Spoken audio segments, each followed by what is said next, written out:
그래서 제가 연설할 때 이건 무슨 중증 치매 환자도 아니고 국민들은 집값 올라간다고 난리인데 보면 부동산 안정돼 있다.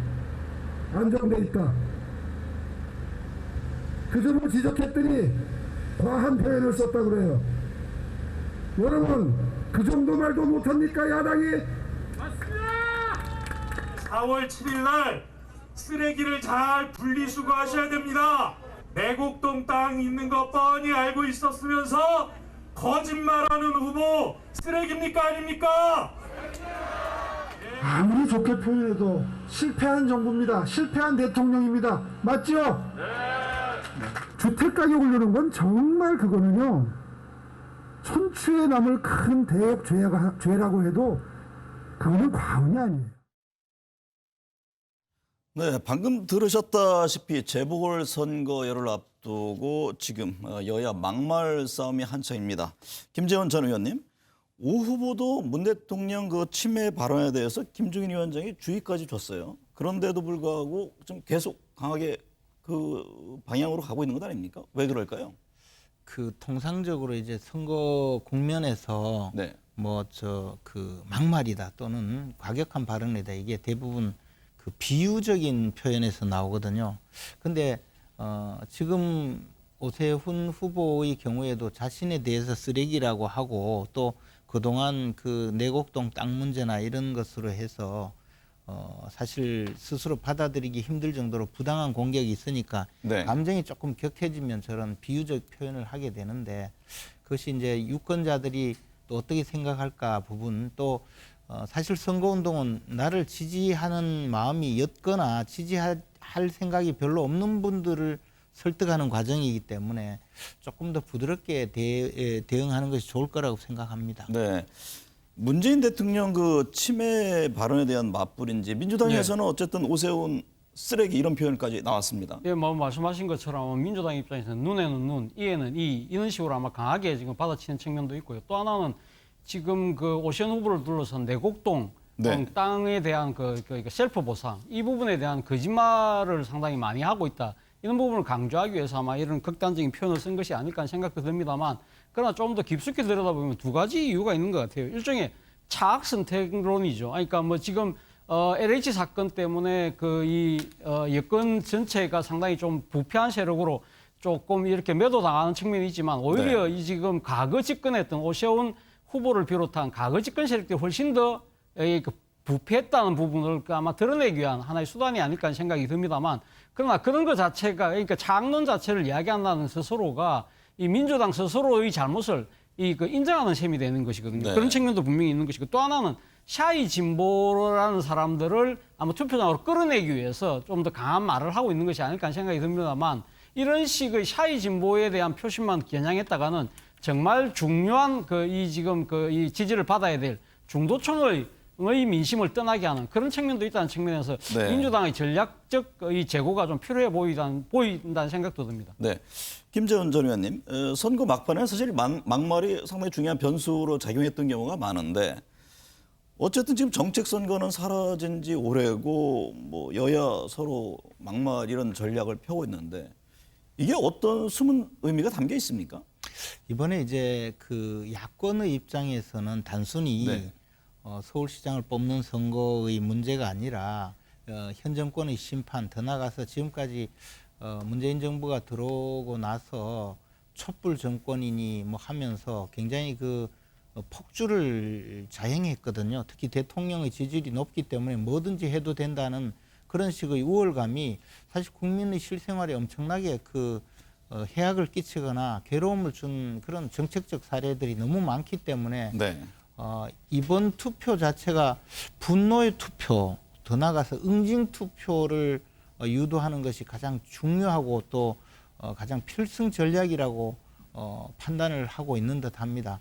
실제 저는 그러한 전략만이 야권이 아주 크게 이기는 필승의 수라고 생각하거든요. 네. 그러다 보니까 유권자들에게 일종의 분노의식을 촉발하기 위해서 조금 그 선거 전략도 강하게 나가는 것으로 보여집니다. 네. 한 가지 그러한 분노는 사실 앞에서 부추긴다고 일어나는 것이 아니고 정확하게 현 상황을 좀 더 드러내고 폭로하고 그리고 여러분들이 투표를 잘못하면 이 생활이 계속될 수 있다 이렇게 설득하는 전략도 굉장히 중요하다는 것을 네. 야당 그 선거 지도부에서도 한번 되돌이켜 봤으면 하는 네. 그런 생각은 강합니다.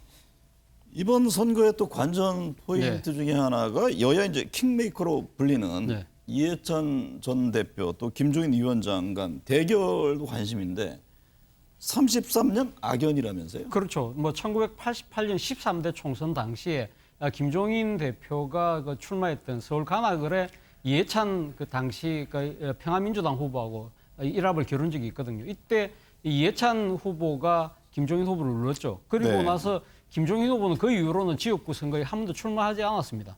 그래서 그렇지만 뭐 김종인 그 이 당시 후보는 그 이후로도 뭐 비례대표를 비롯해서 한 5번의 이제 비례대표 우리나라 전무후무한 기록을 갖고 있습니다만 그럼에도 불구하고 그러니까 김종인 대표 입장에서는 뭐 이해찬 이 그 민주당 전 대표를 한 번도 이렇게 이 부딪히는 경우가 있었는데 2016년 총선 때 민주당의 비대위 대표로 영입이 되면서 본인이 그때 당시 일종의 개혁 공천을 하면서 제1호로 공천 탈락을 시켰던 사람이 바로 이해찬 의원이었거든요. 네. 그러니까 이해찬 의원이 소위 말하는 그러니까 이 친노의 그 강경 세력을 대표한다고 해서 이렇게 이 공천 탈락을 시켰고 여기에 대해서 절치부심했던 이 이해찬 전 대표가 당시 세종시에 무소속 출마해서 다시 복귀를 했고 그리고 또 다시 또 두 사람이 부딪힌 것이 2020년 작년 총선 때죠. 그러니까 여야의 선대위원장을 각자 맡아서 또 한 번 더 이렇게 이 일합을 겨뤘는데 네. 여기서는 뭐 다 아시다시피 민주당이 지난 총선에서 압승을 하지 않았습니까? 그렇기 때문에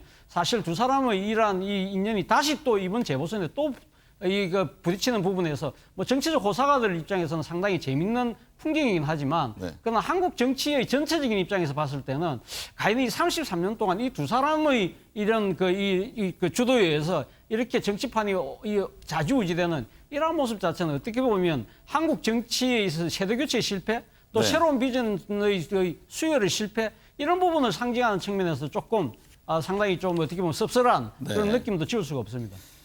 김 의원님, 사실 뭐 정치권에 적과 동지가 없다 이런 얘기도 있잖아요. 근데 박영선 후보가요, 과거 김종인 위원장이 자기에게도 별의 순간이 있다 이런 얘기를 했다면서 격세지감이다 이런 표현을 했습니다. 어떤 의미입니까? 근데 이제 그때 당시의 사정을 저도 잘 아는데요. 네. 그 김종인 위원장이 실제 민주당 의원 중에서 박영선 현 후보를 높게 평가하고 또 대중적인 인기를 얻을 수 있는 사람으로 그렇게 판단한 것은 제가 잘 알고 있습니다. 그리고 네. 아마 후원회인가 뭐 그 행사에 가서 저 축사 내지 격려하는 말로 그런 이야기를 한 것인데요. 그 정도 지금 그렇다고 해서 박영선 후보가 현재 그 윤석열 전 총장이나 이 정도의 반열로 생각한 것은 아니라고 보고요. 네. 제가 아는 김종인 위원장은 마치 이제 축구에서 히딩크 감독처럼 어떤 팀이나 그 정치 세력의 실력 네. 이런 것보다는 자기가 가서 얼마나 도울 수 있느냐, 자기가 어떤 역할을 할 수 있느냐 이런 걸 생각해서 그런 정치적인 역할을 하고는 미련 없이 또 떠나서 또 다음 팀을 바라보는 그런 분이거든요. 그러니까 네. 그때 당시의 박영선 후보에 대해서 느꼈던 감정이 뭐 지금 현재 또 있다거나 오늘 현재 서울시장 후보로 적당하다고 생각한다든가 뭐 그런 것은 전혀 아니라고 봅니다. 네. 이번 선거 사실 내년 대통령 선거 1년이 안 남았잖아요. 그러니까 대선 후보들도 지금 뭐 전투전 성격 속에 뛰어들면서 분주히 움직이고 있는데 이낙연 대표가 당연히 이제 상임선대위원장으로 적극하는 것이고 그러나 이재명 지사라든가 정세균 총리는 직접 못하죠. 그렇죠. 뭐 지금 선거법상 지금 뭐 이재명 지사 같은 경우도 마찬가지고 지금 정세균 국무총리도 그렇고 지금 이렇게 특정 후보를 지지할 수 없는 상황이거든요. 그렇기 네. 때문에 상당히 많이 답답해 할 수밖에 없는 상황인 것 같습니다. 무엇보다도 지금 이 민주당의 그러니까 승리 전망 자체가 상당히 상대적으로 낮아지고 있기 때문에 아마 지금 같이 여건에 몸을 담고 있는 두 사람의 입장에서는 아마 자기들의 차후 이 정치적인 여러 가지 포석을 생각했을 때도 상당히 아마 안타까운 생각이 들 수밖에 없는 것이죠. 네. 그렇지만 정치적으로는 할 수 있는 것 자체가 상당히 제한되어 있습니다. 그럼에도 불구하고 나름대로는 아마 적극적인 행보를 하고 있다는 생각이 듭니다. 물론 당연히 지금 그 이낙연 대표, 공동선대위원장 입장에서 봤을 때는 어떻게 보면 이번 선거가 자기 선거처럼 지금 치르고 있는 셈이거든요. 네. 그럼에도 불구하고 상당히 지금 후보들 입장에서 강하게 지금 상대 후보에 대한 네거티브를 하고 있지만 이낙연 선대위원장은 좀 더 겸손한 선거를 이야기를 하면서 상당히 조금 낮은 자세를 보이고 있다. 그런 네. 부분들이 아마 선거 이후에 여러 가지 그 국면을 고려한 측면이 분명히 있어 보이고요. 그리고 지금 이재명 지사 같은 경우도 뭐 지금 상당히 운신의 폭이 제한되어 있긴 합니다만 네. 최근에 그 국회에서 이 박영선 박영선 후보하고 후보 만났죠. 우연히 네. 만나서 네. 뭐 나름대로 상당히 득담을 하면서 응원의 메시지를 보내는 그러한 모습들이 상당히 우회적인 아마 이 지지를 보내는 것이고요. 그리고 네. 뭐 정 총리 입장에서는 아마 그 국민들이 가장 지금 당면한 문제인 이 코로나 이 극복을 이걸 위한 여러 가지 정부의 그 이런 노력을 앞장서서 함으로써 네. 여권의 지지를 끌어올리는 그러한 측면이 있지 않나 생각이 듭니다. 김재원 전 의원님, 그 야권 중에서는 또 안철수 국민의당 대표를 주목하는 분들이 있습니다. 지난번 새로운 정치를 계속할 것이다. 그것이 이제 뭐 패배 인정 회견이냐 아니면은 자기 출사표의 의미냐 여러 가지 해석들이 있는데 어떻게 보세요? 잘 아시잖아요. 아니 이제 안철수 대표의 경우에 사실은 서울시장 선거 출마 선언을 했지만 그분이 서울시장을 목표로 움직인다고 생각한 분은 아마 대한민국 국민 중에 거의 없었을 거거든요.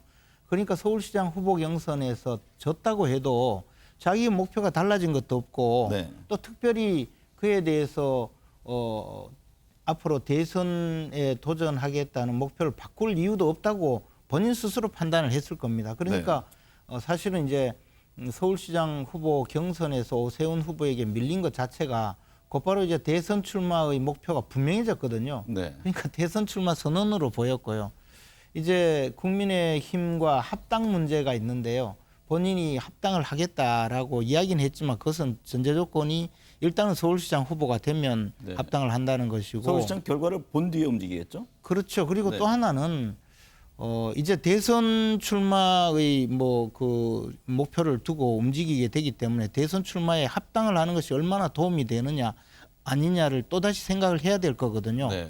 예컨대 국민의당이 국민의힘과 합당을 했을 때 국민의힘에서 대선 후보로 선출이 될 가능성이 있다면 네. 당 밖에 있는 뭐 윤석열 후보에 대해서 윤석열 총장에 대해서 단일화를 요구할 수 있고 이번에 오세훈 후보와의 합당 과정에서도 국민의힘이라는 그런 야권의 그 정통 야당의 힘이 얼마나 큰 것인지 몸소 느꼈기 때문에 합당을 해서 내가 국민의힘의 대선 후보가 된다면 합당을 하는 것이 좋을 네. 거고 그렇지 않다면 오히려 국민의당 대표로서 대선에서 어떤 역할을 하는 것이 낫다고 판단을 한다면 합당 문제도 또 다른 이야기를 할 가능성이 많다고 네. 보여집니다. 뭐 대선 출마를 할 것이다라는 것은 기정사실화 하고 말씀하시는군요. 저는 그 새로운 전진을 한다는 말 자체가 대선 출마 선언이라고 보고 있습니다. 네. 자연스럽게요. 그 윤석열 전 검찰총장이 과연 재보궐선거 전에 좀 참여를 할 건지 이 판에 그 점은 어떻게 보세요? 저는 윤석열 총장 본인을 위해서든 또 이 선거판을 위해서든 그렇게 바람직하지는 않다고 생각합니다. 네. 이미 그 국민의힘 스스로 이 선거를 치러서 이번에 그 문재인 정부와의 일합을 겨누고 있거든요.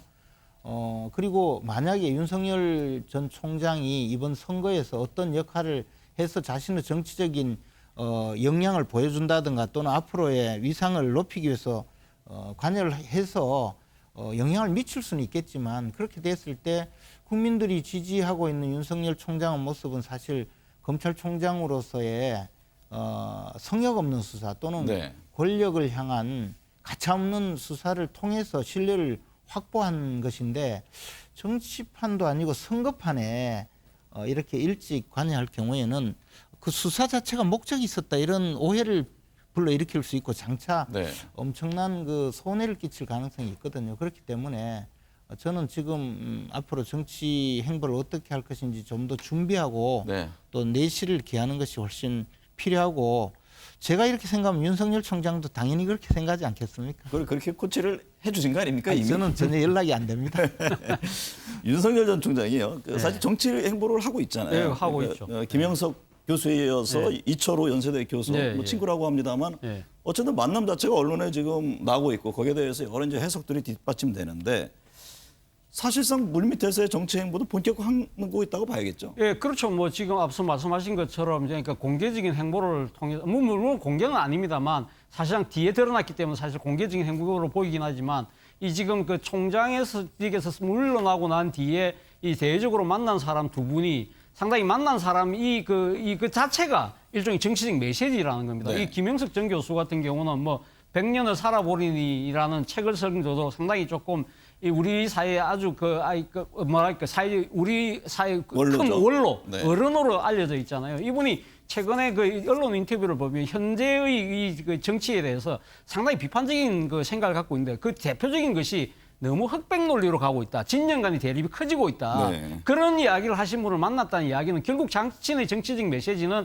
흑백 분리가 아니고 뭔가 국민 통합으로 가겠다는 그런 메시지를 그렇죠. 만나는 사람을 통해서 메시지를 주고 예, 있는 그렇게 거죠. 또 돌려서 하는 것이고요. 그리고 또 친구이긴 하지만 이철우 교수 같은 경우는 이철우 교수의 이 지금 이 정조 할아버지가 이 우당 이행 선생이거든요. 우당 이행 선생 하면 그 구한 말에 상당히 그 국권을 빼앗겼을 때 자신이 전 재산을 털어서 이 지금 그 모든 일가족들이 만주로 가서 네. 그러니까 한국의 독립을 위해서 그 희생했던 대표적인 그런 아주 명문가지 않습니까? 일종의 이 현대식으로 이야기하면 노블리스 오블리주를 실천하고 있던 그 후손을 만났다는 것 자체는 아마 자신의 정치적 지향점도 노블리스 오브지를 넘어서 상당히 국가를 위해서 헌신하는 그런 모습을 하겠다는 네. 그러한 메시지를 든다는 것이 아닐까라는 측면에서 본다고 한다면 저는 상당히 나름대로 계산된 것인지는 모르겠지만 상당히 아주 잘한 행보라는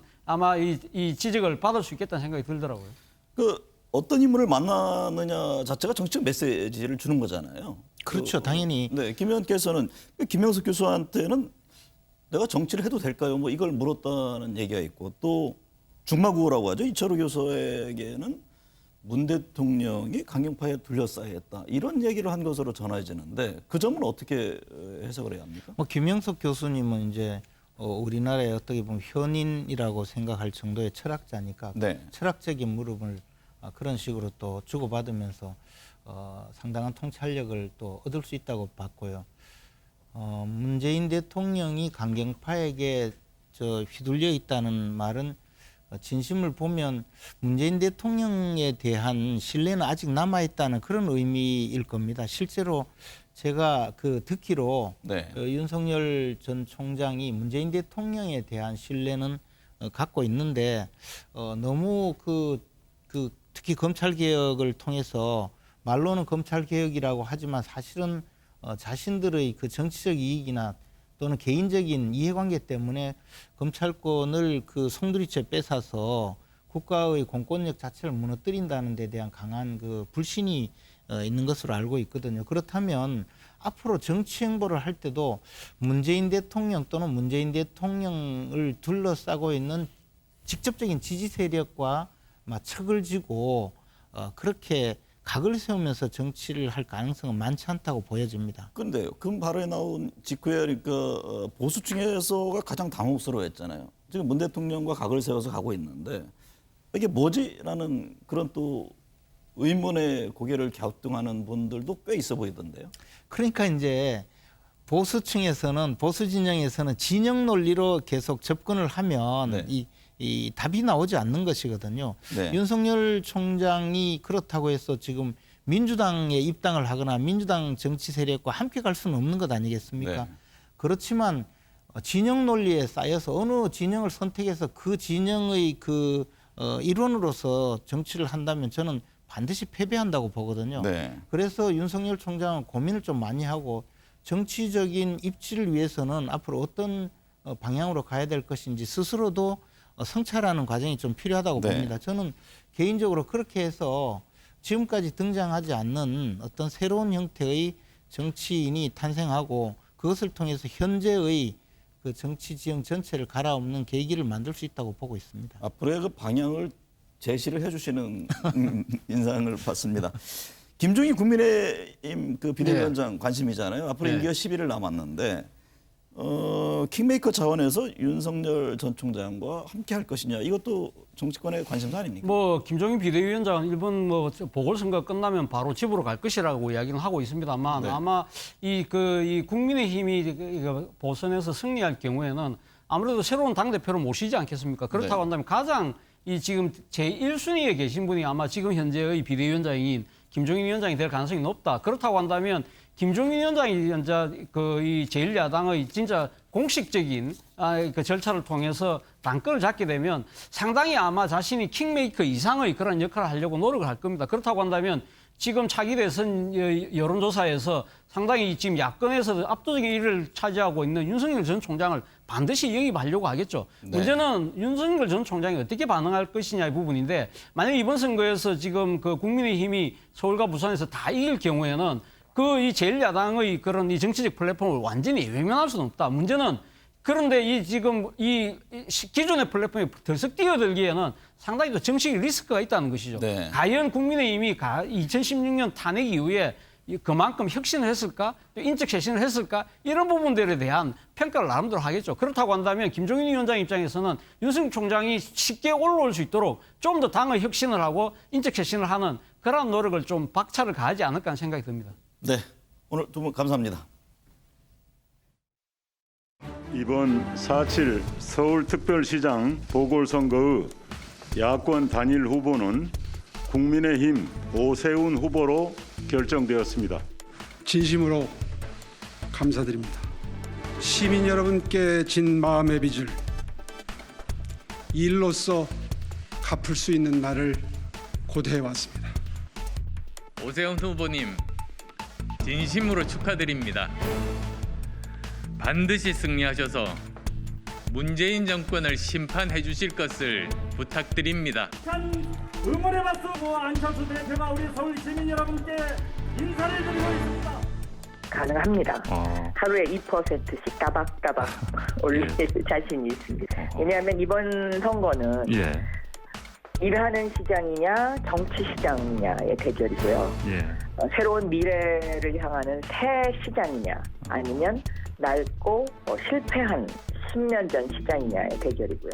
선거는 지지도가 수렴해가는 과정이 많고요. 또 여론조사 전문가들도 결국은 박빙의 승부가 될 것이다. 이렇게 전망을 하고 있지요. 저희들도 박빙의 승부가 될 것으로 보고 이렇게 유권자들께 절박하게 호소할 생각입니다.